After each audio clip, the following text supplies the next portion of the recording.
నేను చాలా నెమ్మదిగా గడుపుతాను అంటాడు. ఎందుకు? లాస్ట్ పీరియడ్ అనమాట అది. ఆ లాస్ట్ పీరియడ్ లో ఒక పదం వాడతాడు.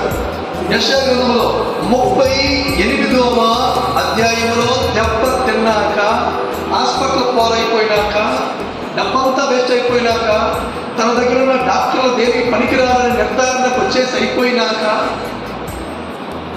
గోడ తట్టు తిరిగి ఏడ్చినాక, ఎక్కువ పెట్టి దేవుని సన్నిధిలో ఏడ్చి ఏడ్చి ఏడ్చి ఎలా ఏడ్చుంటాడు? 3వ వచనం, 38 వచనం. ఎట్లా ఏడ్చాడో చూడండి ఒకసారి. యెహోవా యథార్థమైన